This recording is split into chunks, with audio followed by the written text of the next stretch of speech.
my moral of my story, bringing up the NCAA thing, because it was so nice to watch this game. It actually made me miss playing. This is the first time I missed playing, just because of the.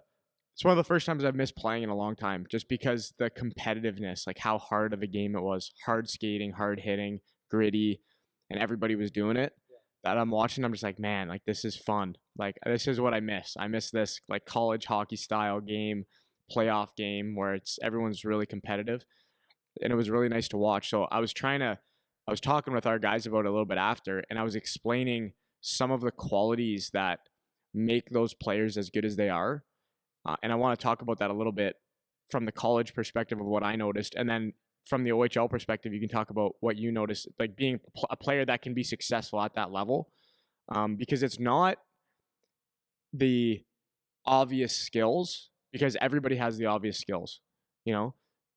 For example, all of our guys, like with our U18 team, it's like, I want it to be like bar down snipe, dipsy doodle around a guy, the highlight reel is what they think is valuable, a lot of them.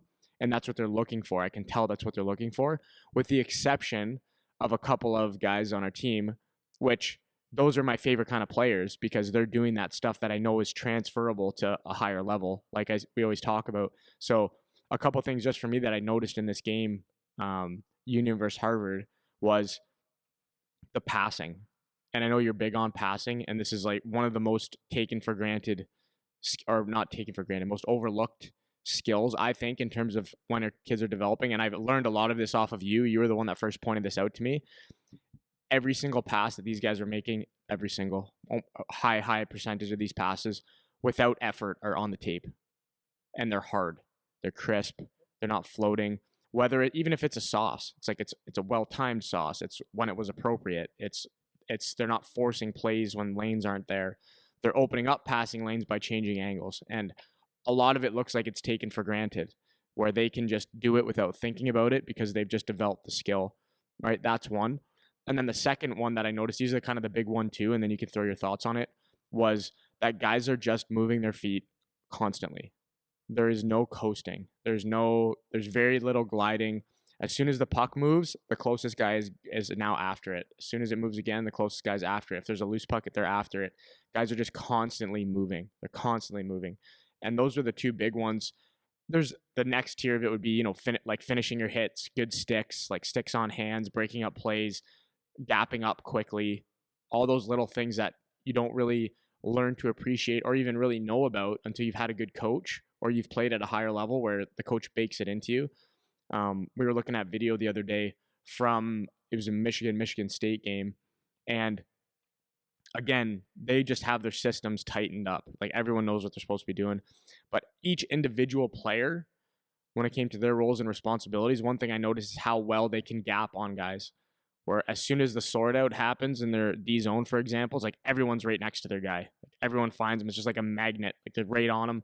As soon as the puck is anywhere near it, everyone's in work mode now. Everyone's got their shovel and they're just going at it to dig pucks out. So none of that stuff is the sexy stuff. I'm not talking about shooting. I'm not talking about deking. I'm not talking about, wow, what a great skater. Like I'm not talking about any of that stuff because all that stuff is like baseline, you know? So those are the things that I noticed from the college game. So you can either talk a little bit about those skills if you want, and then go OHL. Yeah, so like let's just go with the passing, right? So just take that as a skill. From 16 to 26, you've been passing a lot more. You're a lot stronger. You've seen things reveal itself a whole lot more. So that's just one thing, right? You've been maybe for 10 extra years or 5 extra years, you've been putting one times on, and your coach has been saying, put it in his feet so he can shoot it. So now it like sinks in. You're a little bit more mentally more mature to absorb the meaning of what some of the instruction is as well, right? So that maybe the details of the games just start to get, okay, I actually understand what it means now. You're not thinking, I'm not saying that you wouldn't think individually, but I think you're thinking more along of being a team in the team concept, team winning, right? So from the passing, I mean, you just look at every level as you get older, the passes are a little bit crisper, a little bit harder, right? You've taken, instead of 1 year of hard passes, you've had 8 years of it or 6. So that seems to be, it makes sense to me. and then just size and strength. The other part of it, again, I think that's when you said getting on loose pucks quicker, all that stuff. Again, that's a maturity thing, and I think it's less knowing that they have to do their job, and you got 28 games to do a really good job, and you're more mature, and you have the coaches that are, like I said, the systems are so important there, and I think that it's just a mental maturity thing. That's you can what I you've believe. learned to value that now because you're older. Right, right, right. So that's number one. So whereas you get in the OHL, CHL, any junior league really, 16 years old, 17 years old is still a young hockey player, right? So you haven't, you might be thousands of passes difference from that other guy, right? And you're still not as strong. You're learning. The other thing is that hard to find. No, I wouldn't say hard to find, but it's you're less likely to find a team full of at 60, like an OHL, a team full of players that are all about the team. It's mostly about themselves getting drafted, signing a contract. Look at me, and learning to be a team player. Truly, like truly, everyone says that they are, but truly, when can you accept that guy? He will score on the power play, and he's better than you at it. If you do your job, it helps the team. Like it's that. I think the younger you are, the less likely that that's going to be. So when you see that, like the rising tide raises all ships on the ice. That's why you'll see the older guys playing hard. That's why in the NHL too, it's their job too. And talking about these are the not the sexy things. I just got a text from Dale today, so he's one of my buddies that I work with a little bit. And he said, so we talk about, this is PJ Stock said, I don't know if it was on an article or a podcast. He said he watching 3 games right now. This is, I'm trying to see the date of this. 20, that was yesterday, 27th. Yeah. PJ Stock. I think I've heard him say this before. You hear this a lot. Watching 3 games at a time right now. So this is NHL hockey. Crazy, almost every young player in the game plays the same. You can switch jerseys with 20 of the teams in the league and you wouldn't know the difference. What happened to a checker, a role player, a grinder, someone that throws a hit? Right? So, well, we talk about it all the time. And it's they're dying for people that are willing to do that. So when I talk with kids or talk with players and say, like, number one, be the player that you are 100%.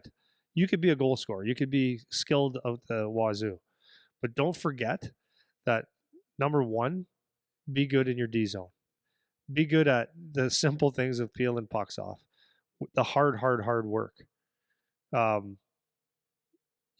Getting out of your zone, making a clean exit, making clean entries, and then be physical. So you got so many NHL players saying that exactly that. Everybody looks the same. It's like a bucket of vanilla out there.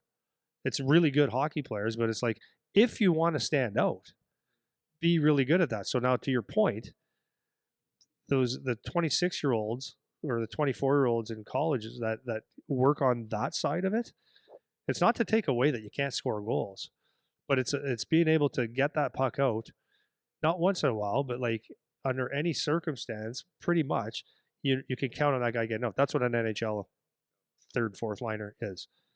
But now if you add the physical side to it, you've got players have worked so hard or spent so much time on all the stuff that is highlight, but the highlights don't happen. That happens a little bit here and there. That's why they're highlights. It's stop the guy from making a highlight, right? It's the guy that does the simple things and makes it hard on other players to play is kind of like we said, I think a couple podcasts ago, is the new high skilled guy. Because you value high skill, but now they value, and that's why. Okay, so now the newest. I'm not saying this is what you want to be, because I in a way feel for this kid, but like the new kid that has been called up to New York, Matt Rempe. So he's 6'8", right? 6'8", first shift, fought Matt Martin, one of our guys on the wall here. And then like in 5 games, had 3 fights, and okay, so that's a way to do it. And definitely, I know people say, "Well, that's not." Hey, okay, it's not hockey then. Whatever, sure. He's making a living now. Now it's not. It's almost out of the ordinary right now to be that guy. It was like Arbor Jacki when he stepped in a couple of years ago, and he got some scraps. And but why do you think they're signing them if everyone's talking about skill, skill, skill, skill? Because there's not enough of that anymore. And am I talking about fighting? No and yes. But what about the Jacob Trubas? Do you want him on your team or not? Like, he's not necessarily overly flashy, but God, you don't want to come down his side. You'll take your head off. And that's what is missing a lot in this game, is just that hard-nosed guy that's hard to play against. And when you see these guys on the ice, like, you can look at in the media and stuff. It's like when these guys do their thing, just being hard on pucks, finishing hard hits and stuff like that. It's like they're in the media and people talk about them like it's something new, right? Because, well, it's new again. It's new again. It's just like and honestly, you could say it's not glamorous, but it kind of is. Yeah, yeah. It used to be like everybody was like, if you didn't finish a check in the 80s and 90s, it was like, what's wrong with you? You can't play here. But now it's stick on puck, which is important. Like, there's always extremes, right? But I think hockey always comes back to the basics. Yeah. Well, I was gonna say, like, my advice definitely is not to, go in and be exactly like everyone else and the things that we're saying. Like, there's a baseline that you need to hit. And for me, looking at if I focus more on the college game, it's that passing and feet moving thing that is really, really important, that I feel is lacking. And then after you hit that, you hit you check those boxes. Now find your thing that will make you not be like everyone else. And that is the formula, really, is make sure that your individual skill set is up to par with your shooting, passing, skating, physicality, how you're playing the game, moving your feet, those things, off walls. But then you need to find a little pocket of something where maybe it's just on your team. Like, maybe on your team, they have a physical guy and you need to find a different thing that your team doesn't already have to stand out. But you have to find that next element that you're at baseline with everybody. But then this little part of you is what is particularly valuable. Yeah, that's the separator. And that's what you want. Everybody is at baseline. That's what you need to understand, is that every level you move up, everyone on your team, provided it's a high enough level, will be at baseline. So if you're just baseline, now you're vanilla. And maybe baseline the year before, you were standing out because not everyone was up to that level. But every level you jump, that baseline is now higher. It's higher and higher and higher and higher. So you still need some kind of a separator. You have to find one. And you see that sometimes with guys that are changing their roles as they move up. We've talked about Chris Draper and how he did that when he went from being a scorer to a shut it down guy and stuff like that. So adding to that is the baseline, right? So would you? I think. No, I'm trying to put a sentence together here because I'm trying to actually sound smart. I don't know if that's going to happen, but so you want to have some grit, like we're talking about that quote or whatever. You want to have some grit. You want to stand out in a different way. Now, you could be a kid. You still have to play, so you can go out there and just run around and hammer people and stuff like that. That's not going to be good enough. That you don't meet the baseline. But here's the question: we talk about this a lot of times. Would you rather take a team full of guys that will run around and hit everything and block shots and chip it out and be as gritty as you possibly be, or a bunch of guys that are super skilled?